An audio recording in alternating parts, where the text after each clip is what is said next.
Upperclassmen. Yep. They're classmen that are on uppers. Oh God, they're on drugs? They're on drugs. No. That's the real secret. Oh no. You think it's just because they're above you. No, they're on uppers. They're on all kinds of drugs. They're on the drugs. The one weed. They took the one weed. Oh my God. I don't think that's an upper, though. It's not.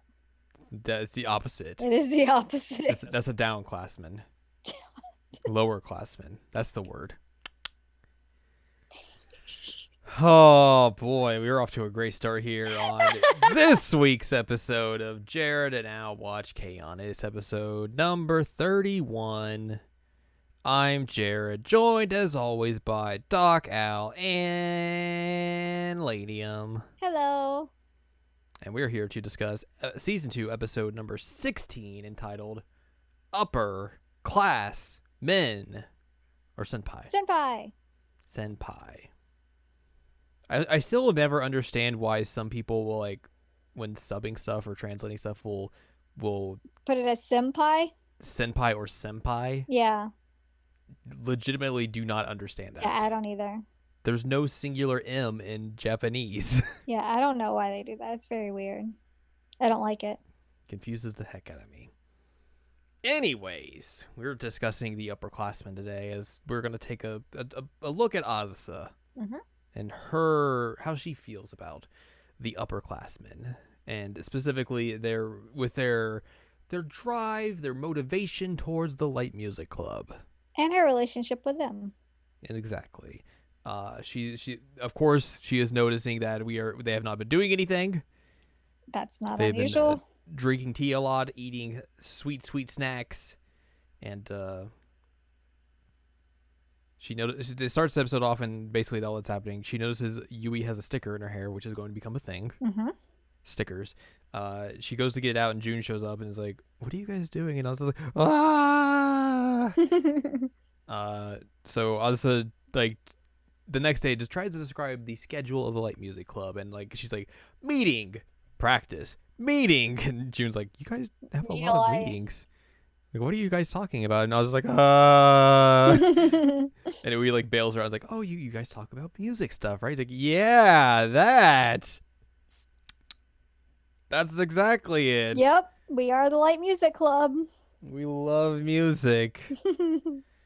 June says Azusa has changed, and Azusa's like, "Oh no, I've changed. I've become like the upperclassmen. Their lazy attitude has infected me." She is bound and determined to make her come back, and then she goes to the club room and like keeps trying to open the door, but like mimics one of the upperclassmen. It's like, I'm losing my identity. I'm losing myself. She like goes through a stage where she's like, da da da da da. That sounds like this one. Da da da da. No, that's this one. Da da da da. That's this one. Like she just keeps going through and realizes that she's just going through like all the ways that she would say things are becoming like her upperclassmen. It's true. She goes in, notices no one's there, goes to sit down, notices Mugi's just laying there, or like sitting down asleep right by the window asleep, and she wakes her up, and she's like, "What are you doing here?" Mugi's like, "Oh, the sun's real nice and warm here. Will you want to sit down? It's real cozy." And I was just like, "No, I'm good. What are you doing down there again?" And Mugi's like, "Huh? Oh, right. I was gonna scare the next person who came in. I was gonna go up to him and be like, boo, boo." And then she's like, "Wait, boo, boo." And I was like, "It doesn't really work if you already know you're here." And then she's like, "Oh, I'm so scared." And he's like, "Oh, yes." Azusa realizes that like they haven't really been together that often by themselves, and she starts getting nervous because she's like, she has the what normally people would think of Boogie when they think of her image in her head. She is not privy really to the extreme weirdness of Mookie quite yet, I guess.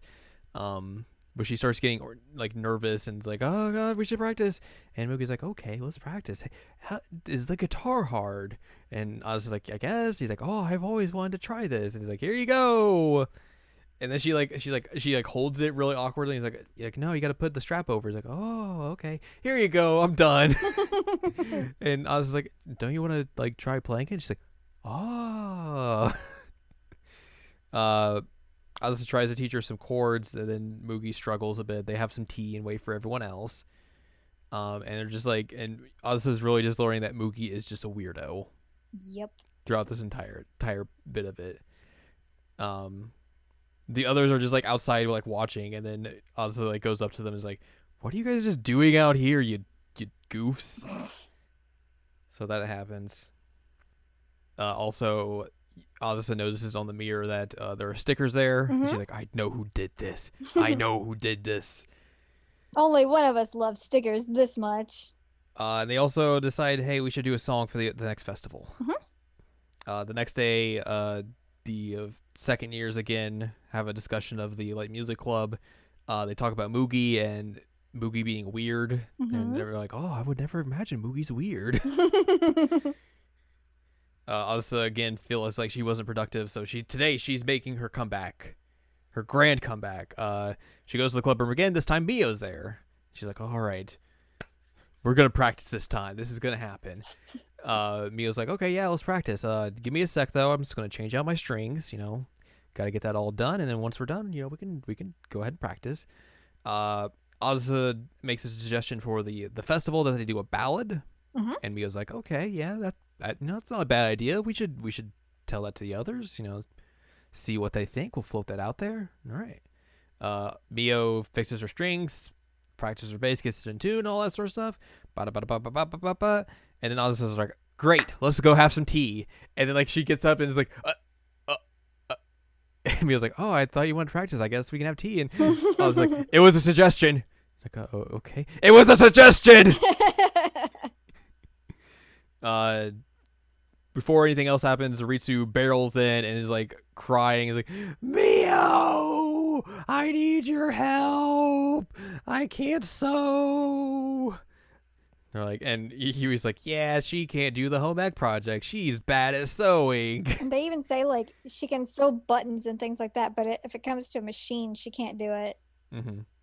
So they all decide that they should go to Ritsu's house to help her with this, and Asu's like, practice. And he was like, "Aren't you coming, Asa?" He's like, She goes. They all go there. They go in. Ritsu's brother is coming out of the bathroom. Is like, "Hey, you gotta do the laundry." And he's like notices everyone's there, and then Ritsu's like, "Here are my friends from the Light Music Club." He's like, "Oh, okay." And just goes back into the bathroom, and they're like, "He just went back in the bathroom." Ritsu's like, "Yeah, my brother's weird." They show Mio on the sewing machine fixing up the skirt, getting that all done. Ritsu is just nowhere to be found, and they're like, "Oh, where's Ritsu? She's been downstairs." And Asu's like, "I'm gonna go to the bathroom." She opens the door, and Ritsu's brother's there, and her brother's like, "Hey, Ritsu said to come downstairs," and Ritsu has made them dinner. She has prepared a feast for the Light Music Club, and they get ready to eat. Like Hamburg steak and things like that, right? Yes. Ozzy like notices out of the corner, like, "Ritsu, there's something here that's not befitting the dinner table."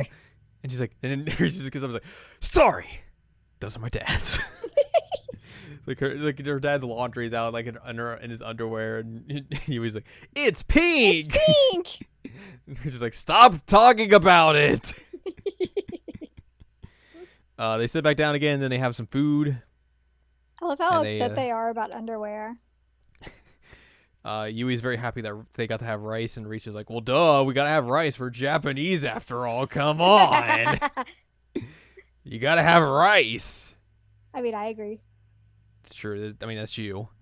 The next day, we get the second years again. They have a discussion about going to Ritsu's house and all that sorts of stuff. And then Asa again is like, "We need to have my comeback."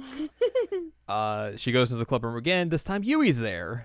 Yui is looking at Tone-chan's tank, and Asa's like, "All right, we're practicing. And he was like, "Hey, isn't it kind of dirty? Does this look weird? Like, we should do something about this. We should clean this." And then I was like, "But we need to practice." And then they clean the tank, and Yui's like singing while cleaning the tank. And I was like, "Stop it! Stop singing that weird song." She repeatedly has to say it because Yui just keeps going back to singing the song. She's like, "Why?" So they clean the tank. Tonchan's tank is fine. It's all clean in there.